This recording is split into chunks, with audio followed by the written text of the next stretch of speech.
Ring ring.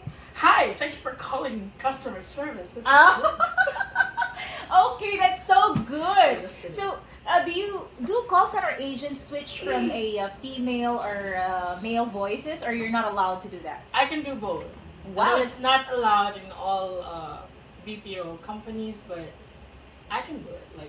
oh, that's very talented of you. Well, are you also allowed to change names? Like, pwedeng Juan ako today and tomorrow si Pedro ako? It depends. It depends on the account that you're handling because there are accounts that are really sensitive when it comes to how they are supposed to be called by the customer or how they are supposed to be introducing themselves. Because at the end of the day, if there are escalations, customers or clients would have to look for that Mm-hmm. specific person. It's going to be very difficult sometimes to identify Maria, who's really Pedro. You know, Oh, okay, that's good. Well, what is the worst experience that you've ever encountered? We're not mentioning any names, but just mm, the worst experience or the bad experience that you've encountered so far. mm, in BPO industry, I would say uh, being a young leader. Mm-hmm. To be honest, when I started handling a team when I was at the age of 20, and I feel like I'm placed in a situation where, I'm about to fail because you were dealing with old folks or someone who's more than with you, not just with the experience but also with the company. So when it comes to the coaching session, it leads me differently. It hits differently. But at the end of the day, if your purpose is to lead, if your purpose is to make these people successful, you know, you're not gonna think about failure or demotivation because Wow. you do have a goal.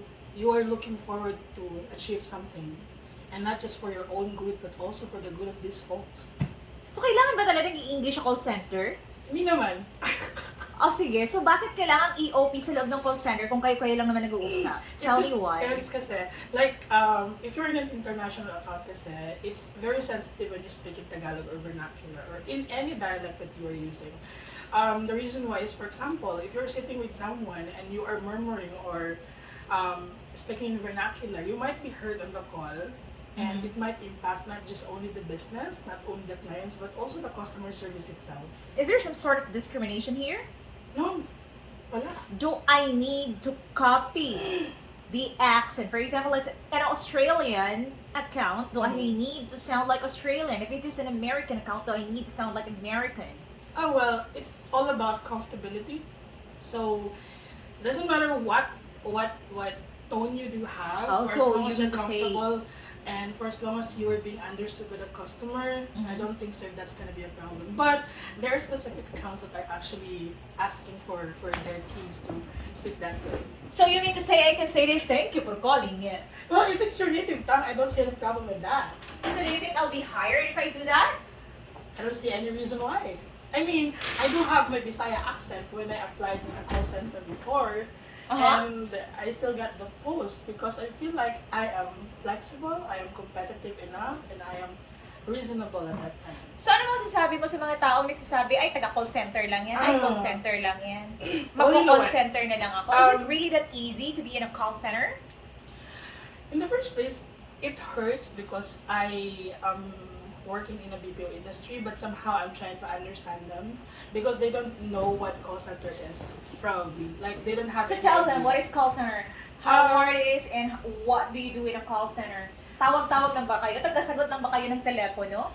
So, at first glance, I thought that it's just very simple nung nag-apply ako before. But then when I started working as an agent, I realized that it's not just about your skill, it's not just about how good you are when it comes to communicating to customer in English language or whatever language, but it's all about your emotional capability. It talks about your how you handle it. Kasi merong mga customer na who has a lot of aggravation, frustrations. Pag tumawag sila, galit lahat.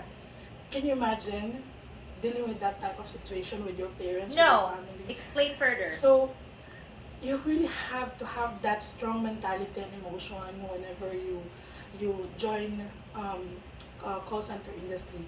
Not just because of the customers, but also with the stats.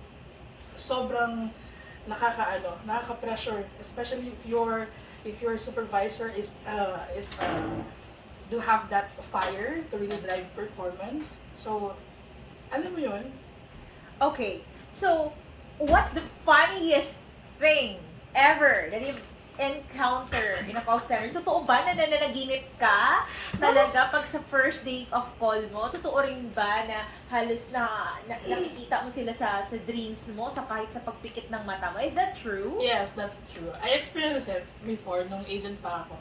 Pero if you're asking about the funniest moment siguro, I would say bida-bida kasi ako nung pumasok ako sa call center. How do you define bida-bida? Bida-bida, like, I tend to say things even if hindi ko alam. So, I tend to provide information even if hindi ko alam. Kasi nga, I don't want to be placed into the situation where the customer would feel like, he doesn't know what he's doing, so I want to ask for other representative. So, I remember when my customer before asking for a help about Adobe something, but technically it's a different stuff, but it's something about Adobe. And I'm an IT graduate, so I do have that background about Adobe. So did you support? No, I instead provided him an answer that's based on my knowledge when I was still in college. And guess what? I was escalated. And I got corrective action for that because I provided incorrect information. That is why when you work in call center, you really have to be very specific and smart when you provide information because everything is critical. So currently you're an operations director. Wow, it's really big and it takes so much effort to be on that post. What can you advise to those who are dreaming out there, yung hindi marunong man lang mag-English, hindi man lang marunong makipag-communicate? What is the best advice that you can give them? They wanted to go there, but they think that they're not enough. It's not about you're not enough. It's all about how much you wanted to be there. Like, on my first year sa call center industry, I'm not very good. As I've said, I do have that different accent coming from my native dialect. And then, I'm not really good when it comes to communicating in English by that time. But then, I think I do have that 100% drive and commitment. I do have that passion in my heart that I want to see myself someday to be in that position. I want to be like a TL. I want to be like an operations manager.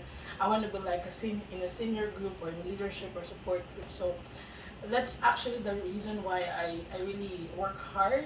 And even if I feel like I'm no longer capable of doing it, I still look at it in a different way. Like, for as long as you have that 0.01% of thinking that you will become successful in your specialty, then you'll be able to get it. So. Okay, so totoo ba na call center agents, well, people tagged as call center agents, they just memorize things, they just know English? Okay, so I would say there are some accounts that do have their scripts. Kasi iba-iba yan eh. It depends. However, it's all up to you kasi on how you will deliver it. Mahirap talaga when it comes to, kasi it's a skill. It's something that requires time for you to learn. It's not just a knowledge issue that you can just simply transfer. Hey, Dr. Jose Rizal was born this yada yada yada, and afterwards you will learn the next time I ask you. It's a skill issue, or it's a skills thing that you need to really learn and you need to invest more on. Okay, so mga sample questions, tatlo lang na laging tinatanong sa recruitment. Recruitment? Yeah. Of course. Kasama ba Hindi mawawala. Hindi talaga mawawala dyan yung Do I need to yung, say introduce yourself. Because, Okay. the recruiter doesn't really have any idea who you are. So, you will be given the opportunity to sell yourself. So dapat ba nasasabihin ko yung kung ano yung nasa resume ko na? I don't think so. Because the purpose of resume is to provide the recruiter an idea on who you are initially. But instead, tell them who you are na wala din sa resume mo. Like, who you are as a person. So ito kunyari, oh, I love Korean series and the last series that I watched is The Glory. Yeah. Can I say that? In BPO, you will not be judged by your answers. So, Okay. yes. I would say yes. Okay, well that's a good clue. Well, any other questions na pwedeng Um, mag-clue nila? So, aside from introduce yourself? So as I've said earlier, I think in BPO industry you really have to work on your mental and emotional stuffs. So you'll be probably asked how much or how committed you are into the job, and how you're gonna work on your emotions whenever you deal with different situations. Because the target of this type of industry is your emotion. So Kung merong isang bagay na ayaw mo sa call center, na ikina-stress mo, ano yon at bakit? Hindi pwede, hindi kailangang specific. In Mm. general. ano ba? Uh, Ako kasi I'm highly committed to the job. So maybe I think is you, even if you're already outside of the job, you're still responsible of looking at the numbers, looking at your team, on checking out on them, because attendance is a must in BPO industry. You know, our client is in different country or in different places, so it's really important for their product to be supported, and it's really important to check on your team. Okay, since you are from a very stressful job, tatlong tips para hindi maging toxic. Ah, para hindi maging toxic, what siguro I do have a lot, but I'll Make give it you in a at layman's least- term that Yeah. those people will I think understand. communication, constant communication to make your team or to make the environment not toxic from the moment or from the time that you talk to your people, to your teammates, and then learn to get to know them more, touch their personal lives. I think that's gonna remove the toxicity. Kasi what brings the toxicity lang naman kasi is not communicating to every individual on the circle. So like, when you provide feedback, give them feedback, genuine feedback. It doesn't hurt them. That only shows that you're really concerned with them. Will you be fine if you don't speak English inside the call center? It depends. Will you be given an incident report? There are accounts that requires an incident reports. Yeah, because I think I remember when I was on my first or second. So, explain what is incident report. Bakit sila binibigyan ng incident report? If you won't follow the process or if you fail the Kapag may salita ka ng procedure, vernacular. it's more on negligences or they say zero tolerance policy. Okay, thank you so much. Jimbo is an operations director of a BPO industry. Thank you so much for sharing such an experience. Bye! Thank you.